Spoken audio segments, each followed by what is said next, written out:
Hey guys, April here, and now that we have the master calendar and our date set, we can start to get a better idea of what we'll be doing in our actual training each week. And I know that some of you are probably thinking, gee, last week was super obvious, but you'd be surprised how many people don't have clearly defined goals and still expect to perform well in their races. So if that was all repeat info for you, then good, consider it a reminder. But if you needed more, here it comes. So the next step in setting up our programming is going to be to set our meso and our microcycles.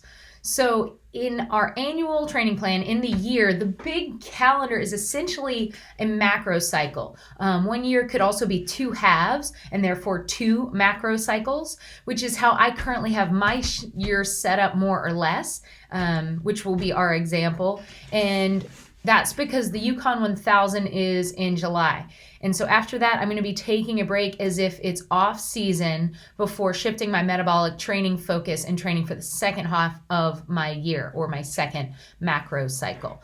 So in the notes somewhere, whether this YouTube or this blog, I will have this printable annual training plan empty calendar. So this is a full year calendar. To set my mesocycles, I first put the dates into the training plan calendar. It doesn't have the days of the week. It just has the date, number date, and the month. I've identified 2 A races in my first macro cycle. I have 4 B races and 2 C races. You can use any calendar that you've printed out, but due to how much scribbling you've probably did on that previous calendar, your first draft calendar, I would recommend to print out the new one that I have provided in the notes. I actually like this full year layout without the days of the week labeled, and it doesn't have any race names. Why do I not want my race names on this exact calendar?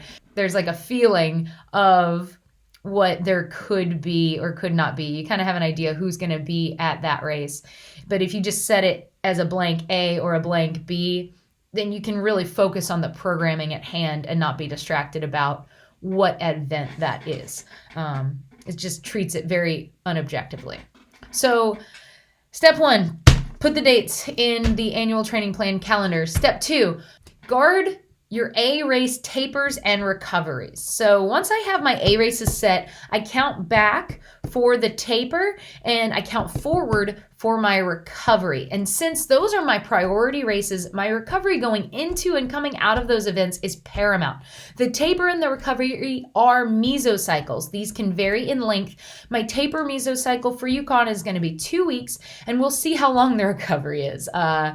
Having never paddled 1,000 miles in about 5 days before, I'm not sure how I'm going to be feeling, but I'm leaving that unplanned so I can listen to my body and respect that race distance and respect the recovery that's going to have to come from it.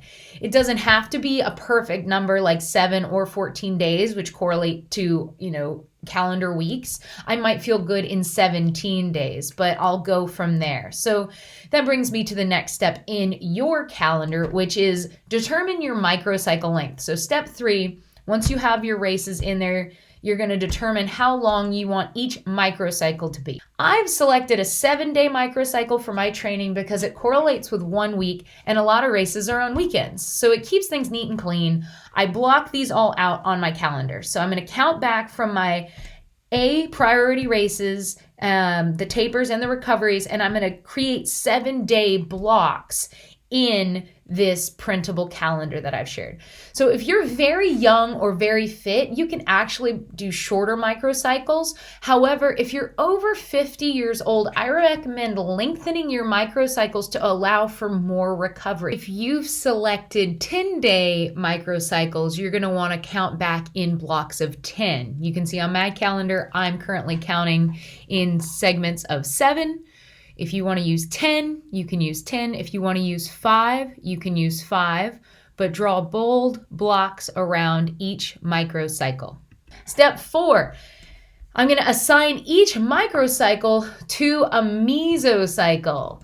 So now that I have my microcycles partitioned, I have those as a week, I'm going to determine how best to construct my mesocycle. So a mesocycle is a block of 3 or 4, maybe 5 microcycles. So Some of the Mezzo Cycle layouts that I really like is a 4+1 where you're building for 4 weeks and you recover for 1. 3+1 is very common. You work for 3 weeks, so you build, and on the 4th week you recover before coming back at a higher intensity than that initial week. And so it's a 3+1. And then there is a 2+1, which can be very beneficial when you are doing very high intensity work. These Mezzo Cycle layouts are going to be dependent on the athlete and the goals of that Mezzo Cycle, as well as how well those numbers fit into my calendar, right? For example, if you have 8 weeks, you could do 2 3+1 Mezzo Cycles, whereas if you have 6 weeks to fill, you might want to do 2 2+1 Mezzo Cycles. So just a note on the 4+1 Mezzo Cycles, those are doable for very fit people, or if you have a lot of slow and easy base work on your calendar. So we'll talk about what kind of workouts are going into each microcycle in part 3, but part 2 right now, you just have to get your Mezzo and microcycle set up. So step 5, we've determined the goals of each Mezzo Cycle. 2 very common goals for your Mezzo Cycles include base building and building race-specific fitness. Before these races, I count back and I determine how many Mezzo Cycles of base building I will need. And a lot of times this is influenced by how well trained the athlete already is and how much time you have available. So if you're new to training or you're consistently training in your gray zone, then you're going to need to spend a lot more time developing your base because your shortcoming in races is likely your aerobic capacity. If you tend to be a person that shows up to races and you're going as hard as you can and your heart rate is absolutely pinned as high as it can possibly go for the entire race, then I guarantee you training harder isn't going to solve your problem, but building a bigger aerobic capacity is. So this is non-negotiable. When in doubt, give the nod to longer, lower intensity work. So speed is something we acquire and lose quickly, as well as anaerobic capacity. So right before my taper was when I'm going to put in my speed work. And these weeks will be higher intensity, but possibly lower volume. I'll do a little bit of finessing, but not a ton to make these work with my B races. Remember, although I would like to do okay at my B races, if there's any scheduling conflicts, the sacrifice will come at the cost of the B race, not the A race. That's why we set those up in the previous video. I get at least 1 build Mezzo cycle before my first 2 B races, and this is good. If these were A races, I would definitely want more than 1. However, because they're B races, I'm gonna have 1 build Mezzo cycle, then I'm gonna rest, and then I'm actually gonna use these B races for training in my second building Mezzo cycle. In my second build after Molokai, I have a neat 6-week block before I have another 2 B races. So looking at the nature of my A race, this could be a perfect time for 2 2+1 Mezzo cycles. That would be a total of 6 weeks, right? Alternatively, depending on the metabolic nature of the B races and my important A race, I could also divide it into a 3+1 and a 1+1. I know I didn't mention the 1+1 earlier, but it could be done. I have some soul searching to do, and I might find the answer in my next video when I start planning specific workouts.